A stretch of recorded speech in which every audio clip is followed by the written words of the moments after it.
My name is Elaine, and I'm 54 years old. I've spent most of my life in the same small town in Oregon, in the same house where I raised my only daughter, Lila. I worked hard, too hard sometimes, taking on double shifts as a nurse and later part-time cleaning jobs on weekends just to make ends meet. Every scraped knee, every tear, every late-night homework project, I was there.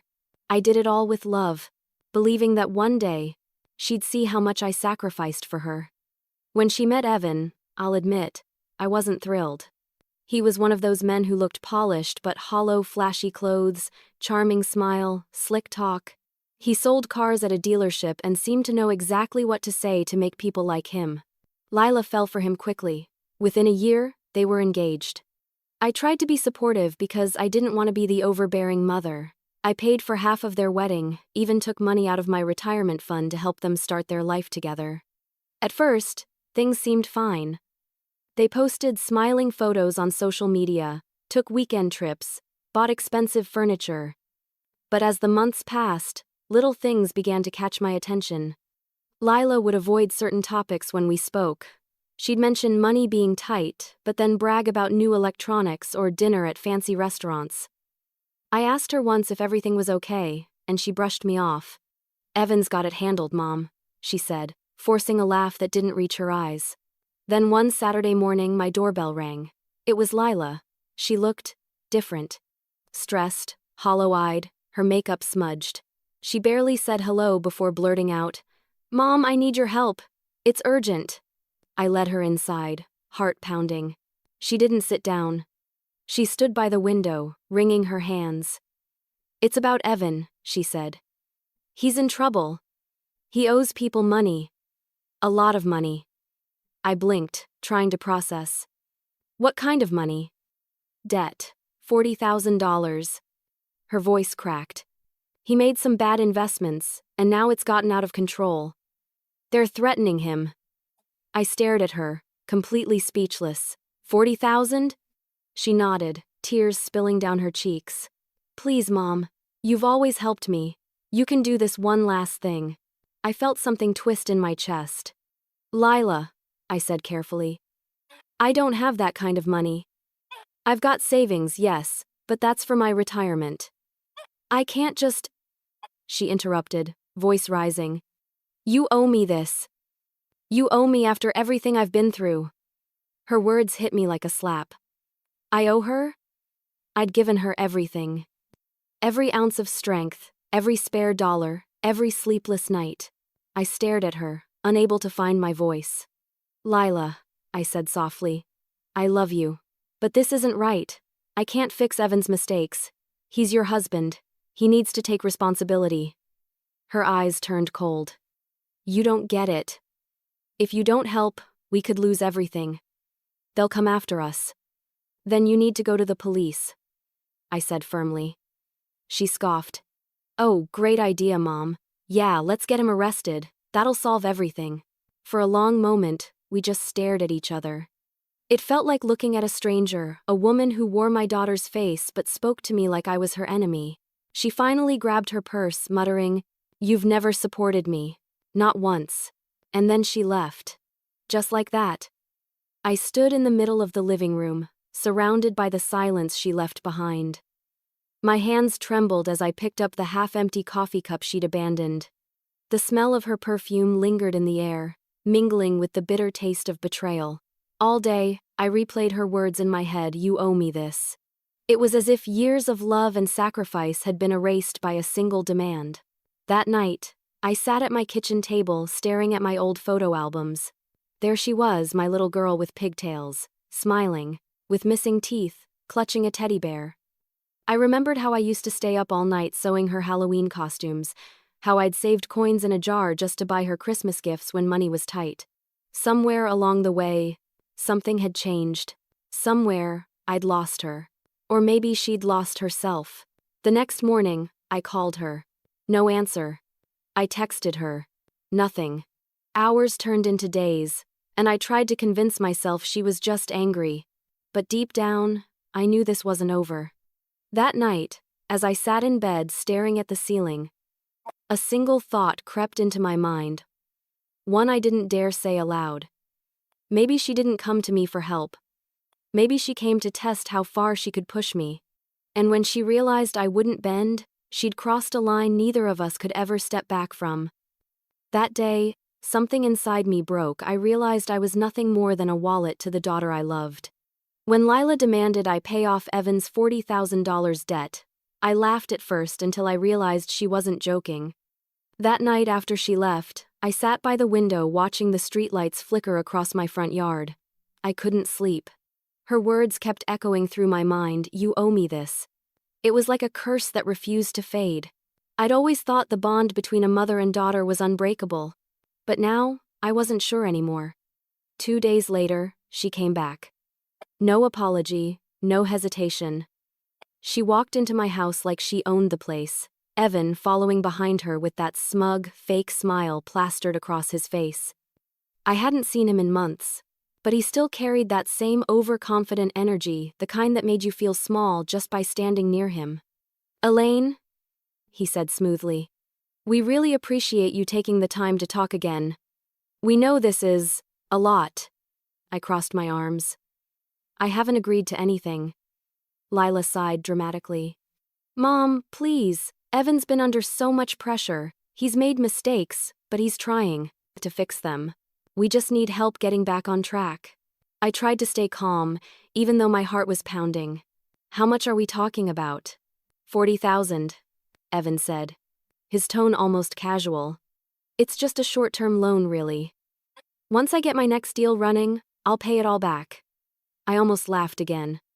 "A short-term loan? Evan, that's not pocket change.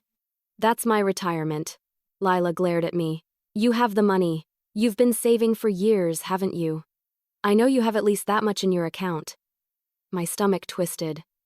She'd been watching me. She knew too much about my finances. "I do," I admitted quietly. "But that money is for my future, Lila. It's all I have." Her tone hardened. "And what about our future? Evan and I could lose our house. They've already started calling. If you don't help, we're done." I looked at her, really looked at her. She wasn't the sweet girl I used to know. Her face was tight with desperation. Her voice edged with entitlement. I wanted to reach out, to comfort her, but the wall between us was too high now. "Why don't you sell the car?" I suggested. "Or talk to the bank about a payment plan." Evan stepped forward. "You don't understand, Elaine. These aren't bank people. These are street people. They don't do payment plans." Something about the way he said it sent a chill through me. I realized this wasn't just a matter of bad business, he was in deep with the wrong kind of people. "So, you're asking me," I said slowly, "to give you $40,000 in cash to pay off some loan sharks?" He hesitated. "Basically, yes. And if I say no?" Lila's eyes filled with tears. "Then you're turning your back on me, Mom." On us. That word, us. It was always the weapon she used when she wanted something. I tried to stay calm. "Lila, I can't. I won't. You're asking me to sacrifice everything I've worked for. Do you even hear what you're saying?" She looked at me with pure anger. "You always put yourself first. Always. You never supported me when I needed you." "That's not true," I whispered. She shook her head. "If Dad were alive, he would have helped." That one cut deep. My husband had died when Lila was 8. I'd raised her alone since then. And now she used his memory as a weapon against me. I felt my eyes burn with tears. "Lila, I've supported you every day of your life. But there has to be a limit. I can't keep cleaning up after your mistakes or Evan's." Evan raised his hands in mock surrender. "Fine. If you can't help, we'll figure something out. Just don't say I didn't try to protect your daughter." His words were calm, but the threat in them was clear. They left soon after. The silence that followed was suffocating. I sank into my armchair, staring at the blank television screen. My heart ached with confusion and anger. How did it come to this? How had love turned into manipulation? Later that night, I checked my bank account, almost $60,000 in savings. Years of hard work. The thought of handing it over made me physically ill. I thought about the hospital shifts, the sleepless nights, the birthday cakes I couldn't afford but baked anyway. And now, My daughter wanted it all erased with one demand. I knew I couldn't do it. No matter what happened, I couldn't give her that money. But I also knew that saying no wasn't the end of it. Lila wasn't the type to let things go. I sat at my kitchen table until sunrise, the air heavy with dread. She'd come back. I could feel it. And when she did, I needed to be ready. By dawn, I made a decision that would change both our lives forever. The next day, Lila and Evan showed up at my house unannounced. And this time, Evan did the talking. I was in the middle of folding laundry when the doorbell rang. When I opened the door, there they were, Lila with her, arms crossed and eyes swollen from crying, and Evan standing tall beside her, looking as if he owned the place. My stomach turned. "Elaine," he said smoothly, giving that salesman's smile that had fooled my daughter so easily. "We need to talk." "I think we already have," I said, my voice cold but calm. He chuckled softly, as if I were a stubborn child. "Look, we understand you're upset, but this is serious. It's not just about money anymore. These people aren't patient." Lila stepped forward. "Mom, please, you don't understand how bad it's gotten." I glanced at her, trying to read the truth in her eyes, but they looked empty, like she'd been coached on what to say. I motioned them inside, mostly to keep the neighbors from seeing. They sat at the kitchen table while I stayed standing. I could smell the faint trace of his cologne, mixing with the coffee I'd brewed earlier. It made my stomach churn. Evan leaned forward, hands clasped together. "We can't go to the bank. We can't go to the police. These people want the money now. If we don't pay them by next week, things could get dangerous." "Dangerous?" I repeated. "For who?" "For us," he said. Then he paused and added, "And maybe for you too, if they think you're holding out on us." The way he said it was casual, but I felt my skin prickle. It wasn't a warning. It was a threat. "Are you threatening me?" I asked quietly. He smiled again, that same fake warmth. "Of course not. I'm just explaining the situation." I turned to Lila. "Is this really what you want, sweetheart? To drag me into this mess?" Her chin quivered. "Mom, it's not like that. We just need help this one time. Please." "Evan's trying to fix everything." I felt a rush of anger and heartbreak all at once. "You're defending him? After everything?" She looked down. "He's my husband. I have to stand by him." I wanted to shake her to make her see that this man was destroying her. But I knew she wouldn't listen. She'd chosen her side. "Let me see the papers," I said finally. Evan blinked. "What papers?" "The debt. Proof. You said you owe people. Show me something, an agreement, a contract, anything." He hesitated, his smooth confidence faltering for just a second. "There aren't official papers. It was an informal thing." "Informal?" I repeated. "So you expect me to hand over $40,000 based on your word?" He leaned back, crossing his arms. "Do you think I'm lying?" I didn't answer, but the silence said enough. Lila started crying, then real tears this time. "Mom, please. We'll lose everything. I'll lose him." Her words twisted the knife deeper. I could see she was terrified. But not just of losing Evan, of what would happen if they didn't pay. "Lila," I said gently, "if someone is threatening you, we need to go to the police. You can't handle this alone."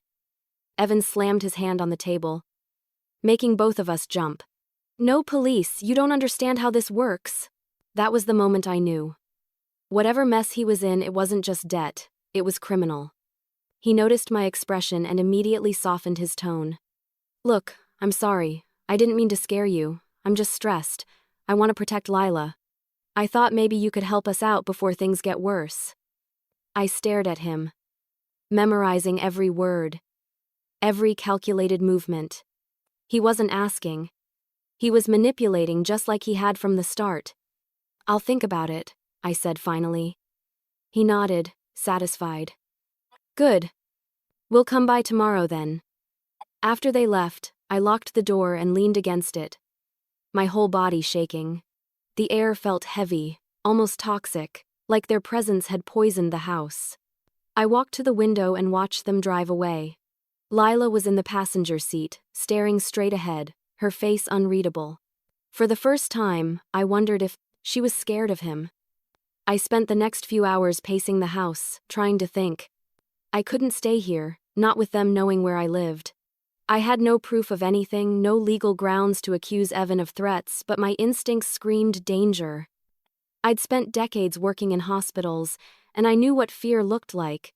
Lila's eyes had told me everything I needed to know. I sat at the kitchen table, staring at the empty chair where she'd just been. I thought about the little girl who used to sit there eating peanut butter sandwiches after school, telling me about her day. I thought about the woman who had now come to me, not for love or advice, but for money to clean up the mess her husband had made. That night, I made a list what I needed, where I could go, how much cash I could safely withdraw without raising questions. I'd spent my life fixing problems, patching wounds, finding solutions. But this time, the only way to survive was to disappear. I turned off the lights and sat in the dark, my heart pounding. I could almost hear my late husband's voice in my head, calm and steady. Do what you have to do, Elaine. Protect yourself. And for the first time in years, I listened. When they left, I knew exactly what I had to do, and it didn't involve paying a single cent. That night, I packed a single suitcase in the dark, my hands shaking as I zipped it shut. The decision felt unreal, like I was acting out someone else's life. I'd spent 54 years being dependable, responsible, predictable, and now I was planning to vanish without saying a word. I stood in my bedroom surrounded by decades of memories. Framed photos, worn-out furniture, the quilt my mother had sewn before she passed. Every item told a story, but I couldn't take them with me. They were pieces of the life I was leaving behind. I opened my closet and stared at my clothes. I grabbed only the essentials: jeans, sweaters, my old nursing shoes, and one dress I'd always liked, but rarely wore. I packed my documents, passport, birth certificate, social security card, and the small lockbox that held my late husband's wedding ring and the last photo we ever took together. On the nightstand sat the picture of Lila as a child. She was about 7, smiling with her front teeth missing, holding a stuffed rabbit I'd sewn for her birthday. I picked it up, tracing her little face with my thumb. My throat tightened. Somewhere deep down, I still wanted to believe she was good, that she'd just lost her way. But love couldn't blind me anymore. I slipped the photo into my bag. Then I opened my laptop and started deleting things. Emails, social media, everything that could trace me. I shut off my phone and left it on the kitchen counter. The silence that followed felt heavier than anything I'd ever known. I went to the bank the next morning before they opened, waiting in my car until I saw the manager unlock the doors. My hands were clammy as I walked in and asked to make a withdrawal. "I'd like to close my account," I told the teller. She hesitated when I asked for cash. "Large bills." I smiled politely and said it was for a personal matter. She didn't need to know that I was planning to disappear. By noon, I had everything cash sealed in envelopes, enough to live quietly for a while. I didn't have a real plan, but I knew one thing for certain. I had to get as far away from Lila and Evan as possible. I returned home and sat at the kitchen table for a long time, staring at a blank sheet of paper. I couldn't just leave without saying anything. No matter what she'd done, she was still my daughter. So I picked up a pen and wrote the hardest words of my life.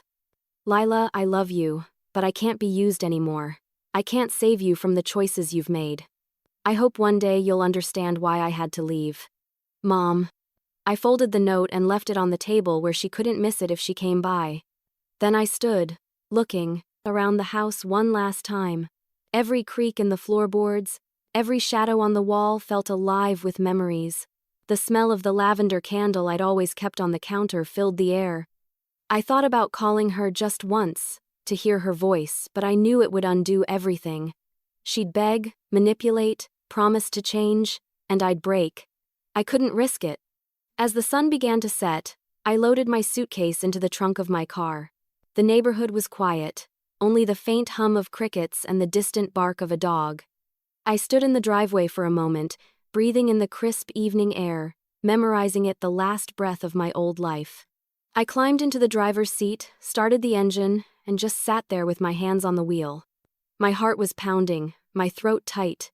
The house looked peaceful from the outside, like nothing had happened. I wondered how long it would take before someone noticed I was gone. When I finally pulled out of the driveway, I didn't look back. I couldn't. If I did, I knew I'd turn around. I drove for hours without a destination, just letting the road take me wherever it wanted.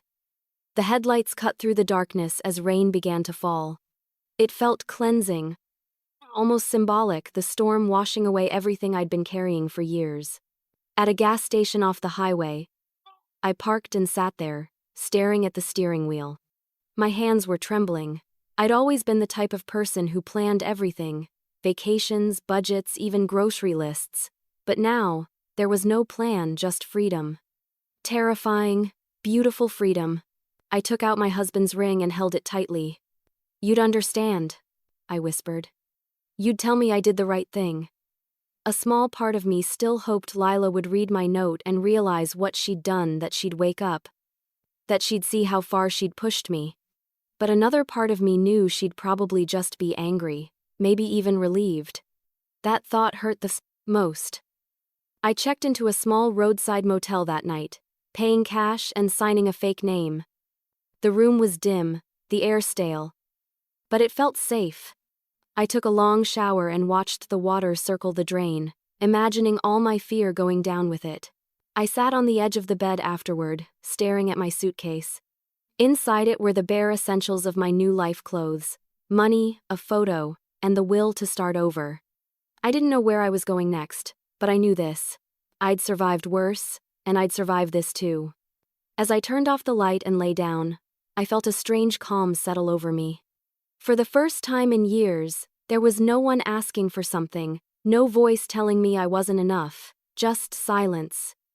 That freedom came with guilt, but I knew disappearing was the only way to save myself. 3 states away, I became Anne, not Elaine, and for the first time, I felt invisible in the best way possible. I ended up in a small town in Minnesota, the kind of place that barely made it onto a map. It was quiet, too quiet at first. A wide lake sat at the edge of town, surrounded by tall pines and little wooden cabins that looked like they hadn't changed in 50 years. That's where I found mine. A single-room cabin with peeling paint and a creaky porch, rented from a woman named Doris who lived down the road. Doris was in her 60s, friendly but not intrusive. When I handed her the cash, she didn't ask questions, just gave me a spare key and said, "People come here to start over. You'll fit right in." I think she could tell I wasn't ready to share my story. The first few days were strange. I'd wake up before dawn, expecting to hear the phone ring or see my daughter's name flash across the screen, but there was no phone anymore. Just silence, and the sound of the wind brushing through the trees. I'd make coffee on the small gas stove, wrap myself in a blanket, and watch the sunrise paint the lake gold. It was the kind of peace I didn't realize I'd been craving my whole life. I found work at a local diner within a week. It was one of those old-fashioned places with red vinyl booths, a jukebox that hadn't worked in years, and regulars who came every morning at the same time. The owner, Hank, was a gruff man with a soft heart. When I told him I was new in town and needed work, he nodded and handed me an apron. "We always need more hands," he said. I started washing dishes and waiting tables, doing whatever was needed. The pay wasn't great, but it was enough to cover rent and groceries. Every night, I'd walk the mile back to my cabin, the sound of my boots crunching on gravel echoing in the still air. At first, I kept to myself. I didn't want anyone asking where I came from. I'd chosen the name Anne because it was simple, unremarkable, just like I wanted to be. But people in small towns notice things, Doris, especially. She'd stop by sometimes with a pie or fresh bread, sitting on the porch to chat. "You've got a sadness about you," she said once, her blue eyes sharp but kind. "Not everyone who comes here has that. You running from something, Anne?" I smiled faintly. "Running from everyone, maybe." She didn't press further. Instead, she said, "Sometimes that's the only way to find yourself again." Her words stayed with me. Maybe she understood more than she let on. Days turned into weeks. And slowly, life settled into a rhythm. I worked, I cooked, I read. I started keeping a small journal, writing down memories I couldn't say out loud. I wrote about Lila. About her laugh when she was little, the way she used to fall asleep on my shoulder after bedtime stories. I also wrote about the pain, the yelling, the manipulation, the day she demanded the impossible. Every entry ended with the same line. I still love her, but I can't go back. Sometimes, at the diner, I'd catch glimpses of families laughing together. Mothers and daughters sharing pancakes, teasing each other. It hurt more than I wanted to admit. I'd force a smile and refill their coffee, pretending it didn't bother me. But every night, when I walked home, I could feel the ache in my chest growing heavier. I wondered what Lila was doing. Was she looking for me? Was she angry? Or maybe she had moved on, convinced that I was dead. I pictured her crying when she found my note, or maybe crumpling it up and throwing it away. I didn't know which hurt more. There were nights when I'd sit by the lake, watching the moon reflect off the still water. I'd whisper her name, even though no one could hear. Lila, I'd say softly. Please be okay. Sometimes I imagined her walking down the same kind of quiet street somewhere, alone, regretting what she'd done. Evan was still in her life. He had too much control, too much charm, too much poison. Still, the quiet here helped me breathe again. The guilt was still there, yes, but so was a strange kind of strength. I'd made a choice, a painful one, but it had saved me. After a month, I started painting again. I'd loved it years ago but had given it up when life got too busy. Doris brought me a box of old paints she found in her attic, and I set up a small easel by the window. Most of my paintings were of the lake blue, still, endless. It became my symbol of freedom, of the life I'd reclaimed. It wasn't perfect. Some nights, the loneliness was unbearable. I'd wake up sweating from dreams where Lila was crying out for me, and I couldn't reach her. I'd sit up, staring into the dark, telling myself that I'd done the right thing. But guilt and peace can coexist. I was learning that. Then, one crisp autumn morning, as I poured coffee for a customer at the diner, I glanced up at the television mounted in the corner. The news was running a headline, and my heart stopped. There she was, Lila. Her photo filled the screen. The caption read, "Local couple under investigation for fraud." Then one morning, I saw something on the local news that made my blood run cold. A picture of Lila and Evan flashed across the TV screen while I was serving coffee at the diner. The mug nearly slipped from my hands as I froze, staring at the small television mounted above the counter. The sound of sizzling bacon and clinking silverware faded away, replaced by the newscaster's voice. Authorities are searching for a couple accused of large-scale fraud involving several fake investment schemes. The suspects, Evan and Lila Harrison, are believed to have fled the state after multiple complaints from victims. My daughter's face filled the screen, her smile bright in the photo, taken from happier times. She looked beautiful, confident, so painfully familiar that my chest tightened. But the word suspect flashing beneath her name made it feel like someone had stabbed me in the heart. I couldn't breathe. My knees wobbled. "Anne, you okay?" Hank, my boss, called from the kitchen. I nodded quickly, forcing a smile. "Yeah. Just burned my hand." I turned away from the TV before anyone noticed the tears welling in my eyes. I spent the rest of the shift in a haze, moving on autopilot, pretending everything was normal. But inside, my world was collapsing. When my shift ended, I walked straight to the lake instead of going home. The surface was calm, perfectly still, but my thoughts were anything but. I sat on the edge of the dock, hugging my knees, replaying what I'd heard. Fraud, investigation, fled the state. I wanted to believe it was a mistake, that Lila was innocent, but deep down, I knew Evan's handprints were all over this. I could almost hear his smooth voice convincing her to sign papers she didn't understand, promising easy money and quick returns. He'd dragged her into something dark, and now she was paying the price.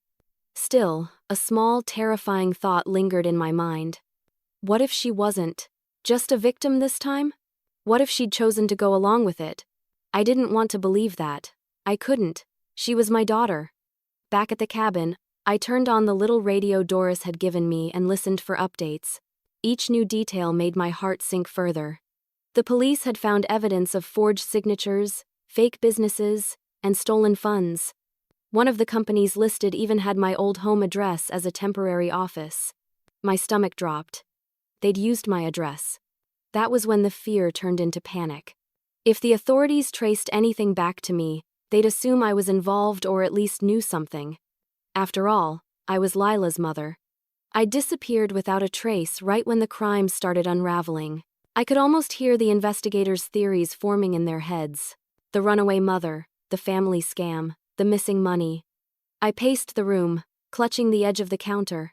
I had no proof that I wasn't part of it, no one to vouch for me, no digital trail to show where I'd gone. I'd erased myself too well. For a brief, reckless moment, I thought about turning myself in, walking into a police station and telling them everything. How I'd left before any of this happened. How Evan had scared me. How I'd tried to protect myself. But the thought of seeing my name dragged into the scandal made my stomach twist. No. Instead, I wrote everything down in my journal that night. Every conversation, every demand, every detail about the day they'd come to my house. If anyone ever found me, at least there would be something to prove my innocence. Days passed, and the story grew. More victims came forward, more news coverage. I started avoiding the diner's TV altogether, but the whispers still found me. Customers would talk about that awful couple, their voices filled with judgment. I'd smile weakly and refill their cups, pretending not to care. Doris noticed something was wrong. "You've been quiet lately," she said one afternoon, bringing me a plate of stew. "That haunted look's back in your eyes." I tried to brush it off, but she wasn't fooled. "Sometimes running doesn't mean you're free, Anne," she said gently. "Sometimes it just means you're carrying your chains somewhere else." Her words hit hard. I realized she was right. I'd escaped the house, the manipulation, the demands, but not the guilt, not the love that still tethered me to Lila. I started dreaming about her again. In my dreams, she was little, reaching for me across a crowd, her voice small and scared. I'd wake up in tears, whispering her name into the darkness. One night, unable to sleep, I drove into town and parked in front of the diner. The neon sign flickered in the rain. I stared at my reflection in the window, gray hair tucked under a hood, tired eyes, a stranger's face. "Anne," I whispered to myself, testing the name again. It still didn't feel like me. I was Elaine, a mother who had lost her daughter to greed and lies. A week later, the news reported that Evan and Lila had officially vanished. No one had seen them in weeks. The FBI was involved now. I sat at my kitchen table, the weight of it pressing down on me. I should have felt vindicated, maybe even safe, but all I felt was empty. Because despite everything, she was still my little girl, and she was out there somewhere, lost, broken, maybe running just like me. I picked up the photo I'd brought with me, the one of her holding the stuffed rabbit, and pressed it to my chest. "Please," I whispered, "come back from this." But I knew it wasn't that simple. She'd chosen a path I couldn't follow, and I wasn't sure she'd ever find her way back. For the first time, I wondered if my own daughter had been part of the scam all along. Weeks passed, and I lived like a shadow, blending into the quiet life I'd built. After the news broke, I withdrew even more into myself. At the diner, I worked in silence, my movements mechanical. I smiled at customers, poured coffee, and made polite conversation, but it all felt like acting.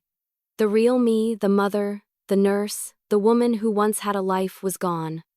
What was left was someone I barely recognized. Each night when I returned to the cabin, the loneliness hit me like a wave. The quiet that had once felt peaceful now pressed down on me, suffocating and heavy. I'd sit on the porch under the pale light of the moon, staring at the reflection of the trees rippling across the lake. The air smelled of pine and rain, but even nature's calm couldn't quiet the noise inside my head. Doris was the only one who checked in on me.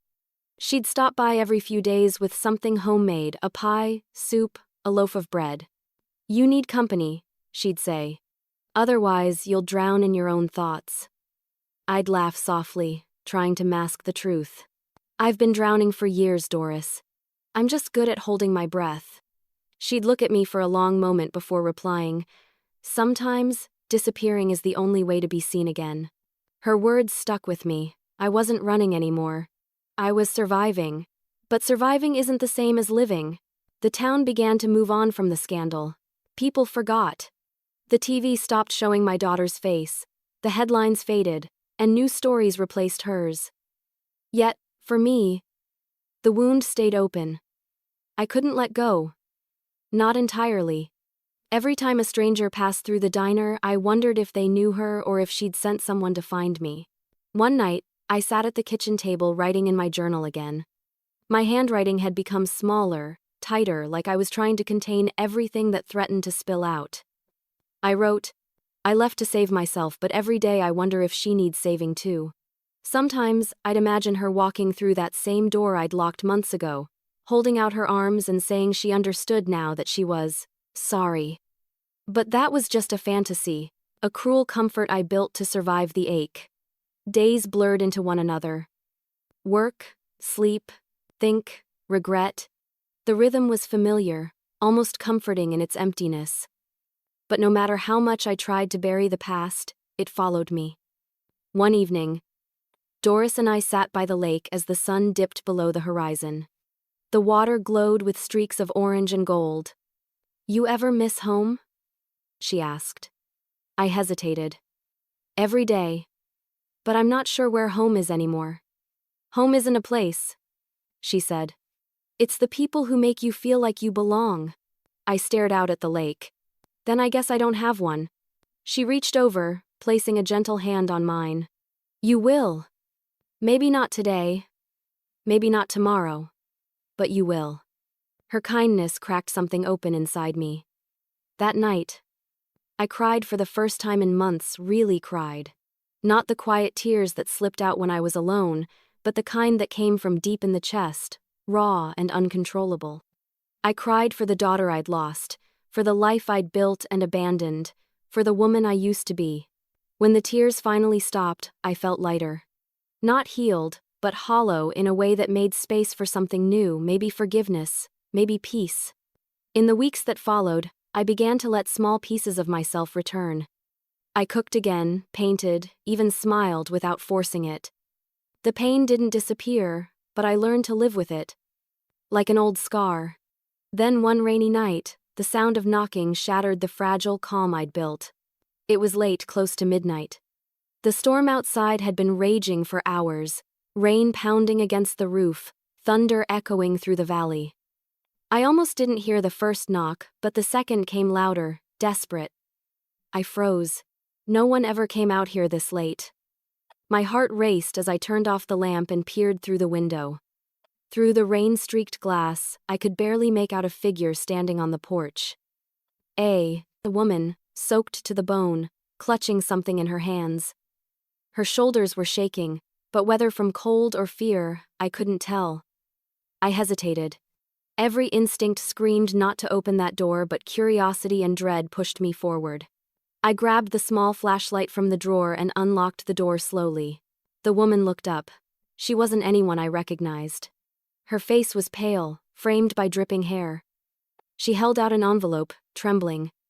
"Are you Anne?" she asked, her voice barely audible over the rain. I nodded cautiously. "Who's asking?" She took a shaky breath. "I was hired to find you, by someone named Lila." My blood ran cold. I gripped the edge of the door to steady myself, the name echoing in my mind like a ghost I'd tried to bury. She extended the envelope toward me. "She said you'd understand." The paper was soggy from the rain, my daughter's handwriting faint but unmistakable on the front. I stared at it for what felt like forever, unable to move, unable to breathe. And then, one rainy night, I heard a knock on my cabin door that changed everything. When I opened the door, I found a young woman drenched in rain, clutching a torn envelope. The storm outside howled like a warning, wind whipping against the porch as the stranger stood there trembling. Her hair stuck to her face, her breath coming in uneven bursts. I could barely see her eyes beneath the dripping strands, but I saw fear in her expression, fear and urgency. She held out the soaked envelope with both hands, her knuckles pale from the cold. "Please," she said, voice shaking. "I was told to give this to you." She said it was important. I hesitated before taking it, my fingers brushing against the wet paper. My heart thudded painfully as I read the faint writing on the front. For Mom. That handwriting, I'd have known it anywhere. Small. Looping letters. My daughter's handwriting. Lila. "Who sent you?" I managed to ask, my voice breaking. "A woman named Lila Harrison," she said, glancing back toward the road. "She hired me to find you, said you'd gone missing, and that she needed to reach you." Rain poured down harder, thunder cracking above us. I stepped aside and motioned for her to come in. "You're soaked. Sit down, I'll get you a towel." She hesitated, clearly nervous, but stepped inside. I handed her an old blanket from the couch, and she wrapped it tightly around her shoulders. "Did she tell you where she was?" I asked, gripping the envelope like it might disappear if I loosened my hand. The young woman shook her head. "No, ma'am. She didn't say much, just that she was safe now and wanted to make things right." Safe. That word echoed in my mind. What did safe mean for her? After months of running, after everything she'd done or been accused of, could safety even exist for someone like Lila? I stared down at the envelope, my fingers trembling. The ink was smudged from the rain, but the seal was still intact. I hesitated before opening it, afraid of what I might find inside. Part of me wanted to throw it into the fire to keep my heart from shattering all over again. But another part of me, the mother part, couldn't resist. With careful fingers, I tore it open. Inside was a single folded letter, written in the same familiar loops. My vision blurred before I even began to read. "Mom, if you're reading this, it means she found you. I don't know where you went, but I've been trying to find you for months. I thought you were dead. I thought it was my fault." I paused, my chest tightening painfully. My eyes scanned the next lines. "Evan lied to me, Mom, about everything. He said the debts were small, that the money was temporary. I believed him. I didn't know he was stealing, didn't know he was using my name. I was so stupid. I wanted to make him happy, and I thought if I stood by him, we could fix it together. But when the police came, I realized he never planned to fix anything, he just planned to run." My breath caught. I gripped the letter tighter. "He left me, Mom. Took everything. The house, the car, the last of the money. I didn't even know he'd been caught until I saw it on the news. They said he's overseas now, hiding. But I'm not running anymore. I'm trying to make things right. I told the police everything. I gave them names, dates, proof. I told them you didn't know anything. They believed me, I think. I'm not in trouble now. I miss you. I need you." Tears blurred the ink as I reached the final lines. "Please come home, Mom. I understand now. I'm sorry for everything I said. For what I made you feel. For choosing him over you. I see it all so clearly now. I just want to see you again. Love, Lila." The room spun around me. My knees gave out, and I sank into the chair, the letter trembling in my hands. All those months of silence, of wondering, of guilt, they came crashing down in one overwhelming wave. The young woman, her name was Clara, she told me, sat quietly across the room watching me. "I don't know everything," she said softly. But she seemed desperate. She said she didn't want money. She just wanted to talk. I wiped at my eyes with the back of my sleeve. "Did she tell you where to find her?" Clara hesitated. "She gave me a phone number. Said to give it to you only if you wanted it." I reached out, palm trembling, as she handed me a small scrap of paper. The numbers were scrawled in the same familiar handwriting. My mind raced. What if it was a trap? What if Evan was still involved somehow, using her to lure me out? But then I thought of her words. I see it all so clearly now. Maybe she really was telling the truth. Maybe she'd finally broken free. Clara stood to leave, tightening the blanket around her. "I should get going before the roads flood," she said. "Thank you," I whispered, my voice barely audible. She gave a small nod and stepped out into the storm. I watched her car disappear down the winding road, her taillights fading into the rain. When she was gone, I sat there for hours, staring at the letter. The words blurred, not from tears this time but from the flood of memories, the laughter, the birthdays, the fights, the moments of pride. I thought I'd buried my love for her beneath the weight of betrayal, but reading her words brought it all rushing back. She was still my daughter. Still the little girl who used to fall asleep on my chest after story time. And now she wanted me to come home. But could I trust her? That question hung heavy in the room, as loud as the storm outside. I folded the letter carefully, holding it against my chest. I didn't know whether to believe her or if it was just another trap. Reading Lila's words felt like being pulled between love and suspicion. I must have read that letter 20 times before the sun rose. Each word was a wound and a comfort at the same time. My daughter was alive, remorseful, and maybe finally free. But I couldn't shake the voice in my head that whispered, "What if she's lying again?" I laid the letter flat on the table, smoothing the wrinkled edges, and stared at her handwriting as if I could decode her soul from the loops and curves of each letter. She'd said she told the police everything. That she was safe. That she wanted to make things right. But she'd said things like that before, hadn't she? Every apology from her had always come wrapped in a new disaster. Still, this felt different. There was something raw, almost broken, in her words, something that didn't sound rehearsed or manipulative. For the first time, she sounded like the daughter I'd raised, not the woman Evan had turned her into. But could I really trust her now? Doris came by later that morning, as she always did. She took one look at my red eyes and the letter on the table and frowned.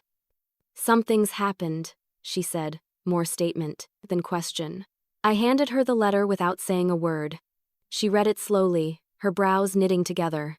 When she finished, she exhaled deeply and handed it back. "So she's reaching out," she said quietly, "and you're thinking of going to her." "I don't know what to do," I admitted, my voice cracked. "What if it's true? What if she's really changed? And what if she hasn't?" Doris countered gently. I looked down, shame flooding my chest. "Then I'll lose her all over again." Doris reached across the table, her hand covering mine. "You already lost her once, but maybe this time it'll be on your terms." Her words lingered in my mind long after she left. On my terms. That was something I hadn't thought about before. That night, I unfolded the letter again and read it under the soft light of the lamp. I could hear Lila's voice in every word. I imagined her sitting at a table somewhere, crying as she wrote, maybe realizing for the first time how deeply she'd hurt me. Still, one line haunted me more than the rest. "He left me, Mom. Took everything." It was strange. I felt relief and rage at the same time. Relief that she was finally away from him. Rage that it had taken losing everything for her to see what I'd tried to warn her about from the start. The next morning, Doris showed up with her old radio in hand. "You should listen to the local news," she said. "There's something you'll want to hear." She turned the dial until a static-filled voice came through. My stomach knotted as I heard Evan's name again. The newscaster announced that he'd been captured overseas while attempting to withdraw money from an offshore account. He was facing multiple charges: fraud, identity theft, embezzlement. The reporter also mentioned that his wife, Lila, had cooperated fully with the authorities. They called her a key witness. For the first time in months, I felt air rush back into my lungs. She had told the truth. She really had walked away from him. I sank into a chair, covering my face with my hands. "She did it," I whispered. "She really did it." Doris smiled softly. "Then maybe it's time you did something too." Later that night, I sat with the letter again. The phone number Clara had given me burned a hole in my pocket. I took it out, stared at it for a long time, and finally picked up the phone. My fingers trembled as I dialed. 1 ring. 2. 3. Then a voice. "Hello?" It was her. My daughter. I froze. The sound of her voice, a little older, softer, sent every emotion I'd buried rushing to the surface. I wanted to cry, to yell, To ask her how she could still sound like my little girl after everything she'd done. "Mom?" she whispered. "Is that you?" For a moment I couldn't speak. The lump in my throat was too heavy. "It's me," I finally managed. "Lila." She burst into tears. "Oh my God, Mom. I thought I'd never hear your voice again." I pressed the phone tighter to my ear, afraid that if I let go, she'd disappear again. "I got your letter," I said softly. "I've been reading it every day." "I meant every word," she said through her sobs. "I'm so sorry, Mom. I was so blind. Evan destroyed everything, but I let him. I thought I needed him. I didn't realize I was hurting you too." I closed my eyes. "Lila, I want to believe you. Please do," she said desperately. "I don't have anyone else. I want to make things right. I want to come home." We spoke for nearly an hour. She told me everything: how Evan had forged her signature, how he'd manipulated her, how terrified she'd been when she realized the truth. She'd gone to the police herself, given them all the evidence. She was rebuilding her life, she said, piece by piece. When the call ended, I sat there for a long time, staring at the silent phone. My heart was torn in two, half overflowing with love, the other, half still wary, still wounded. I didn't know if I could go home, not yet. But for the first time, I wanted to try. Was it finally safe to go home, or was my disappearance something I could never undo? After 6 months of silence, I packed my bag again, but this time, I was going home. The decision didn't come easily. For weeks after that phone call, I'd wrestled with doubt. Every instinct screamed at me to stay hidden, to keep the fragile peace I'd found in Minnesota. But every night, I'd hear Lila's voice echoing in my mind, cracked, remorseful, human. I'd waited years to hear her sound like that again. She'd sent letters after that first call, short ones at first, then longer, more detailed. She told me about the therapy she'd started, the part-time job she'd found at a small bookstore, and the modest apartment she was renting. She ended each letter with the same words: "Please come home, Mom. I want to start over with you." I wanted to believe her. Maybe this was our chance to rebuild. Doris noticed my restlessness long before I said anything. One morning, while we shared coffee on the porch, she said, "You've been pacing like a woman waiting for the wind to change." I smiled faintly. "Maybe I am. You've done your healing here," she said. "But peace isn't meant to be permanent, Anne. Sometimes it's just the place you rest before finding your courage again." Her words settled into me like a truth I hadn't wanted to face. I wasn't meant to stay hidden forever. I was meant to return, not as the same woman who'd run away, but as someone who finally understood her own worth. So I packed my suitcase once more. This time, I wasn't trembling. There was no fear in my movements, only a quiet certainty. I took the same old photo of Lila as a child and tucked it safely between my clothes. Doris helped me load my things into the car. When she hugged me goodbye, she pressed a small silver cross into my palm. "You deserve peace, Elaine," she said softly. "Don't let anyone take it from you again." Hearing my real name again made something inside me stir. I'd hidden behind Anne for so long that I'd almost forgotten who Elaine was. But now, I was ready to be her again. The drive home took 2 days. I didn't rush it.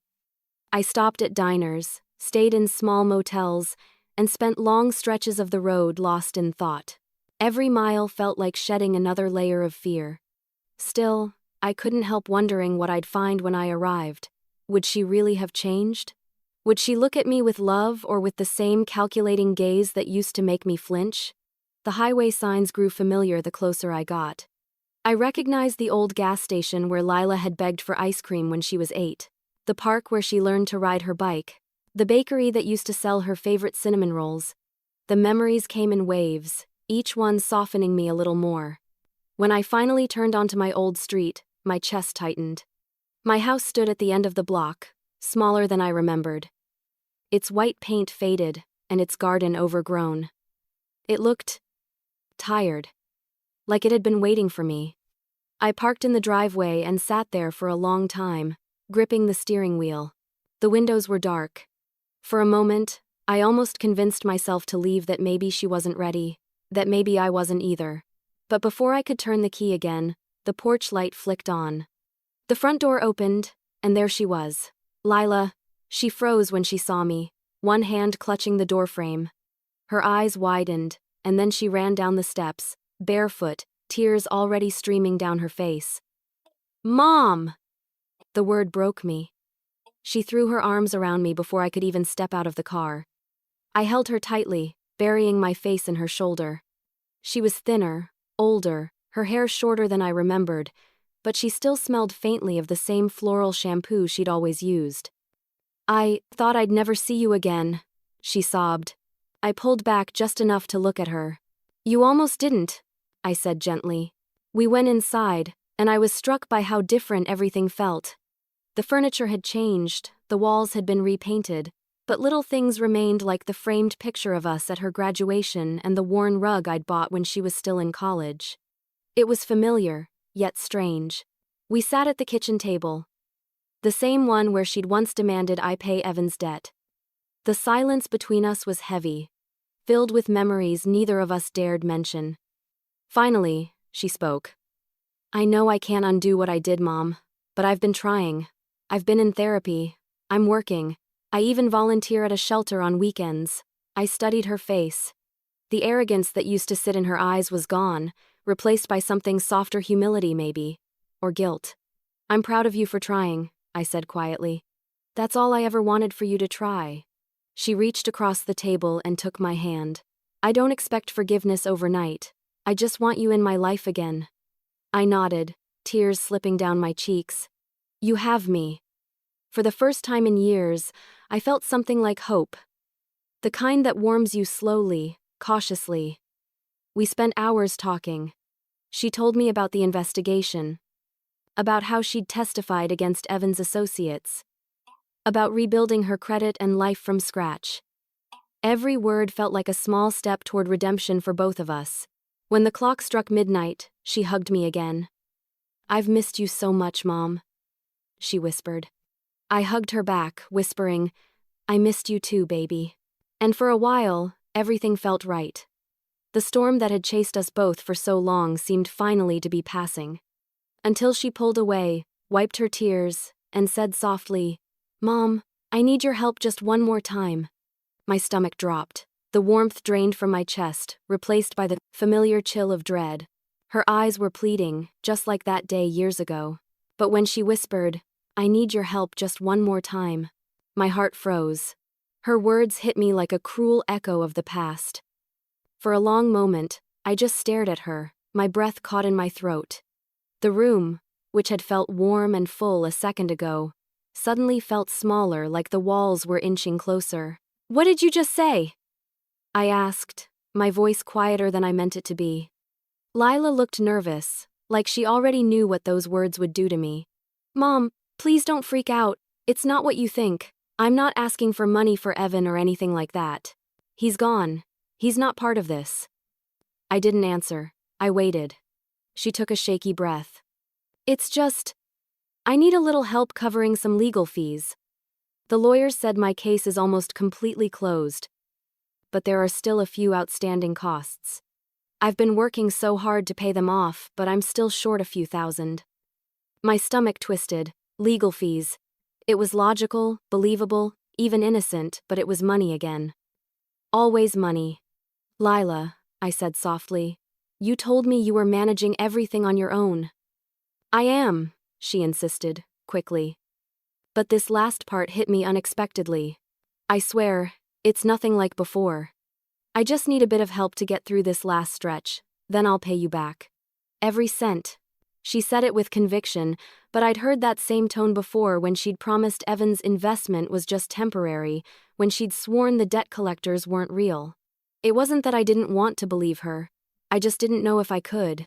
"I can't do that, Lila," I said, my voice firm but calm. "Not until I understand everything. I need to see the paperwork, the exact numbers, who's involved." She nodded immediately. "Of course, I expected you'd say that." She got up from the table and disappeared into the other room, returning with a neat stack of documents. She placed them in front of me carefully, like she knew how fragile my trust was. I flipped through them slowly. Court documents, receipts, statements from her lawyer. They were real. Stamped. Signed. Legitimate. My fingers brushed over her name printed on the top of every page. "I'm telling the truth, Mom," she said quietly. "I've been working part-time, saving every dollar. I've paid most of it already. I just need help with the rest." Her eyes were glassy, her voice trembling not from manipulation this time, but from exhaustion. I saw it then. The way guilt had carved lines into her face, the way shame had softened her. This wasn't the same Lila who'd stood in my kitchen demanding I fix her husband's mistakes. This was someone trying to rebuild her life from the wreckage. I leaned back in my chair, rubbing my temples. "You understand why I'm hesitant, right?" "Of course," she said immediately. "You have every right to be. I don't expect you to forget everything that happened. I want to show you that I've changed." Her voice cracked on the last word. And that broke something inside me. Because I realized she was telling the truth at least this time.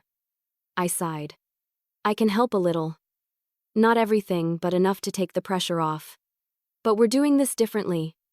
No secrets. You'll tell me exactly where the money goes, who you pay, and when." Her shoulders slumped in relief. "Yes, of course. Transparency. I promise." I nodded. "I mean it, Lila. No lies, no surprises.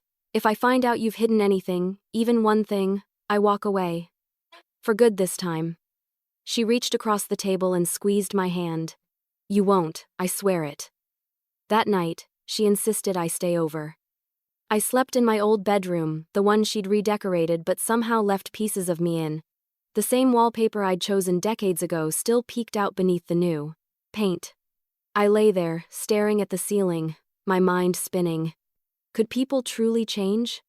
Or did they just learn to mask their old selves better? Morning light crept through the curtains, and I could hear her humming softly in the kitchen. It was a sound I hadn't heard since she was little, and for a moment, I let myself believe that maybe, just maybe, we could start over. Over breakfast, she handed me a small folder. "This has everything you asked for: contacts, invoices, emails from my lawyer. You can even talk to him yourself." I smiled weakly. "You're serious about this?" "I am," she said. "I want you to trust me again." And for the first time in years, I did at least a little. I went with her to the lawyer's office that afternoon, saw the files, spoke to the man handling her case. Everything checked out. Every penny was accounted for. As we left the office, Lila hugged me tightly. "Thank you, Mom," she whispered. "You don't know how much this means." I hugged her back, my chest tight. "Just keep doing what you're doing. That's all I ask." The following weeks were peaceful, almost eerily so. We talked more, laughed even. We cooked together, went on walks, even visited the park where she used to play as a child. For the first time in over a decade, I felt like I had my daughter back. But life has a way of testing fragile peace. One crisp morning, as I sorted the mail, I noticed an envelope with no return address. My name was scrawled across it in uneven handwriting. I frowned, tearing it open absent-mindedly. Inside was a single sheet of paper, and one look at the signature at the bottom made my blood run cold. Then a letter arrived that shattered our fragile peace. The envelope was addressed to me, but the sender's name was Evan. For a long time, I just stared at it, my hands trembling. The black ink of his name on that white envelope felt like poison, bleeding through the paper. I hadn't seen or heard his name in months. Not since Lila told me he'd been arrested overseas. I'd convinced myself he was out of our lives forever. Yet here he was back, invading my peace, my home, my mind. "Mom?" Lila's voice came from behind me. She'd just walked in from work, a grocery bag in her arms. I quickly turned the envelope face down. "Just junk mail," I lied. But even as I said it, the weight of it in my hand betrayed me. "Junk mail didn't make your skin crawl." She placed the bag on the counter and started unpacking. "You okay? You look pale." "I'm fine," I murmured, trying to sound casual. "Just tired." When she turned her back, I slipped the envelope into my sweater pocket. I could feel the paper crackle against my chest, every sound reminding me of the danger that man had always brought into our lives. Later that night, when Lila was asleep, I sat at the kitchen table alone and finally opened it. My hands were shaking so hard I had to steady myself. Inside was a single handwritten note, scrawled in jagged, uneven letters. You thought you could vanish, Elaine. But I always find what's mine. No signature. No address. Just those words and a small, creased photograph. It was of me and Lila, taken years ago at her college graduation. I'd framed that same photo once, proud of the woman she'd become. Now it felt like a threat. I read the note again, bile rising in my throat. I always find what's mine. Was he out? Or was someone else sending this on his behalf? The news had said he was in custody, facing charges. How could he reach me? The next morning, I confronted Lila. I didn't want to scare her, but I couldn't keep it secret. I placed the letter on the table between us. Her face drained of color as she read it. Oh my God, she whispered. Mom, he knows where we are. Apparently. But how? He's supposed to be in prison, she said, panic rising in her voice. Maybe he's not, I said quietly. Or maybe someone's helping him. He always had friends, people who owed him favors. Lila pressed her hands to her mouth. Do you think he's watching us? I don't know, I admitted. But we can't assume we're safe anymore. We went to the police that same afternoon. I handed the letter to an officer, explaining everything. The threats, the fraud, the years of manipulation. The officer listened patiently, took notes, and promised they'd look into it. It's likely just intimidation, he said, his tone steady but dismissive. He's still behind bars. Sometimes these men find ways to send letters through other inmates or friends. It's awful, but not uncommon. Can't you trace it? Lila asked desperately. We'll do what we can, ma'am. But unless there's a direct threat or proof he's out, there's not much we can act on. When we left the station, Lila was trembling. I took her hand as we walked to the car. We'll be okay, I said, though I wasn't sure I believed it myself. That night, Lila couldn't sleep. I heard her pacing in the next room, whispering to herself. Every creak of the floorboards made me flinch. Every car that passed outside made my heart leap into my throat. I tried to reassure her, but I couldn't shake the image of that letter. The handwriting. The photo. It felt like he was taunting me, reminding me that no matter how far I ran, he could still reach me.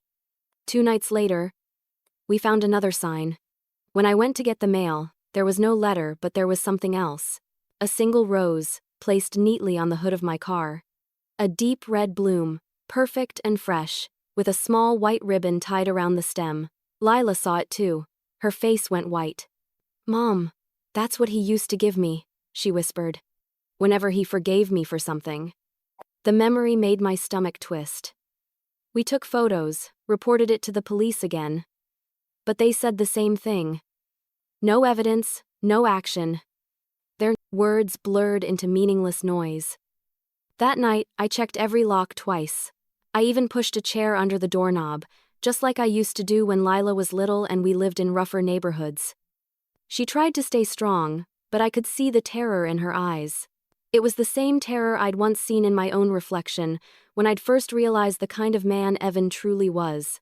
Days turned into weeks. And still no answers, no more letters, no more roses. It was like the threat had disappeared, but the silence was worse. Because silence meant waiting. Watching. Wondering when the next shadow would move just a little too close. Lila started double-checking the locks herself. She even installed cameras around the house. I can't go through that again, Mom, she said one night, her voice shaking. I can't lose everything again. I reached over and held her hand. You won't, not this time. I didn't tell her that I'd started keeping a small knife in my bedside drawer, or that I'd memorized the sound of every car that drove down our street. I'd already run once. I wasn't running again. Because if Evan or whoever was helping him wanted to drag us back into that nightmare, he'd have to go through me first. And I knew I had to take control before history repeated itself. I refused to live in fear again. I had already disappeared once, and I wouldn't do it twice. After that letter, I couldn't sleep properly for weeks. Every sound outside felt like a threat. Every flicker of headlights made my heart pound. But beneath the fear, something stronger began to grow, a cold, hard determination. Evan had taken enough from us. He'd taken my peace, my daughter's innocence, our trust in the world. I wasn't about to let him take the rest of our lives. The next morning, I drove straight to the police station with Lila by my side. This time, I wasn't the scared woman begging to be believed. I was the mother who'd had enough. I asked to speak directly with the detective who'd handled Evan's case. Detective Morrow was a tired-looking man in his 50s, with deep lines etched into his face and kind eyes that carried too many stories. When he walked into the room, I slid the letter across the table before he could even sit down. "This is from Evan," I said. "He sent it to my home. That's a photo of me and my daughter, one he shouldn't even have." Morrow read the note slowly, his brow furrowing. "We have no record of him being released. He's still incarcerated. But," he hesitated, "he does have people on the outside, associates. One in particular, his cousin, Rick Hansen. He's been handling Evan's affairs." "Then it's him," Lila said, her voice trembling but fierce. "He's the one sending these. Evan's still pulling the strings." Morrow nodded. "It's possible. If that's the case, we can open a harassment investigation. But I'll need everything: letters, phone calls, any communication you've received from him or his circle." This time, I was ready. I handed him copies of everything. The note, the rose, even screenshots from the cameras Lila had installed. "Do whatever you need," I told him. "I just want this over." He gave me a small, respectful nod. "We'll take care of it, Mrs. Harrison." It was strange hearing my last name again, the one I'd tried so hard to distance myself from. But it reminded me who I was and why I was doing this. Over the next few weeks, Morrow and his team began digging. They traced the letter back to a small town in Nevada. The handwriting matched someone on Evan's contact list from prison, his cousin, just as suspected. When they raided the man's property, they found dozens of letters addressed to victims, threatening them on Evan's behalf. Among them were more letters meant for me, each one worse than the last. Promises to reclaim what's his, to finish what he started. When the detective called to tell me, my knees nearly buckled. The fear I'd been carrying for months melted into relief. They finally had proof. Evan had been orchestrating everything from behind bars, manipulating his cousin to terrorize the people he'd hurt. Within a week, both Evan and his accomplice were charged again, additional counts of intimidation, harassment, and extortion. This time, they weren't getting out. I sat in that same kitchen where my daughter had once demanded money from me and felt something I hadn't felt in years: safety. When I told Lila the news, she cried openly, shoulders shaking as she sank into my arms. "It's over, Mom," she whispered. "It's really over." I stroked her hair, the same way I used to when she was a little girl. "Yes, sweetheart, it is." But even as I said the words, I knew something deeper had changed. This wasn't just an ending. It was a transformation for both of us. In the weeks that followed, I decided to do something I never thought I would. I gave a full statement to the press. I told my story not as a victim, but as a woman who'd rebuilt her life from the ashes. I wanted other mothers, other women, to know that walking away wasn't weakness. Sometimes it's the bravest thing you can do. The story spread farther than I expected. Letters started arriving, not threats this time, but messages of gratitude. From strangers. From women who'd left abusive partners.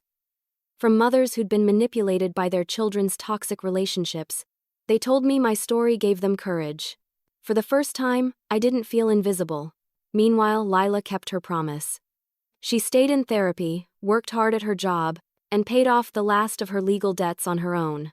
I watched her slowly become someone new, stronger, humbler, grounded. She even started volunteering at a financial literacy group, helping women avoid the same traps she once fell into. One evening, we sat on the porch together, watching the sunset paint the sky in soft pink and gold. The air smelled like summer rain. "You know," she said quietly, "I used to think you abandoned me, but now I see you were teaching me something I didn't want to learn." I looked at her, curious. "And what's that?" "That love doesn't mean saving someone. she said. Sometimes it means walking away so they can save themselves. My throat tightened. You've grown up, Lila. She smiled faintly. You helped me. We sat in silence for a long time, the soft chirping of crickets filling the space between us. The peace I felt then wasn't fragile anymore, it was earned. I'd spent years running from pain, from guilt, from love itself. But now I understood that surviving wasn't the end of the story. Living was. Still, even as life began to settle, there was one last thing I hadn't told her, one truth I'd kept buried since the day I left. Because even peace can hold secrets. But I had one last secret that I hadn't told her yet. Years later, I still live in the same house, but sometimes I stare at my packed suitcase in the closet. It's strange, really, how some habits never leave you. That suitcase neatly zipped, always ready, sits there like a silent reminder of who I used to be. The woman who vanished without a word. The mother who decided that silence was her only protection. I tell myself I keep it packed just in case. But deep down, I know the truth. It's my safety net. My way of remembering that I survived once and I could do it again if I had to.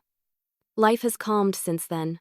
The chaos that once consumed me has quieted into something that feels almost normal. Lila visits often now, sometimes on weekends, sometimes after work when she doesn't want to be alone. She brings flowers, her smile soft and genuine. The tension that used to live between us is gone, replaced by a fragile tenderness that we both protect carefully. We cook dinner together, sometimes simple things like pasta or roasted vegetables. She insists on washing the dishes after, and every time I watch her humming softly by the sink, I feel a small, warm ache in my chest. My daughter is here, she's safe, she's alive, and I'm finally at peace, or at least, mostly. There are moments, though quiet ones, when I feel the old ghosts stir. When I walk by the lake near our home, I sometimes see reflections that aren't mine. I hear faint echoes of the woman I used to be. The one who packed a suitcase in the dark and disappeared into the unknown. She doesn't haunt me with regret, though. She reminds me of my strength. I still have the note I left behind that night. Lila found it years later, when I told her the truth about my disappearance. We sat together on the porch as I explained everything. How scared I'd been, how trapped I'd felt, how her words, "You owe me this," had shattered me. She cried as she read the note, the paper trembling in her hands. "Mom, I didn't understand then," she said, her voice breaking. "I thought you were abandoning me. I didn't realize you were saving yourself." I reached over, taking her hand. "And maybe saving you too." We never talked much about Evan after that. He became a shadow, a name we refused to give power to by speaking aloud. She told me once that she'd forgiven herself, that therapy had helped her let go of the guilt. I was proud of her for that. Forgiving herself was something I hadn't managed to do for years. Sometimes, though, I still wake up in the middle of the night, hearing echoes of his voice. Or worse, her voice from that day at my kitchen table, sharp and cold, demanding I fix a mess that wasn't mine. I remind myself that those people, the version of her, the version of me, don't exist anymore. We've both grown into something new. One afternoon, I found Lila sitting in the garden, reading a book.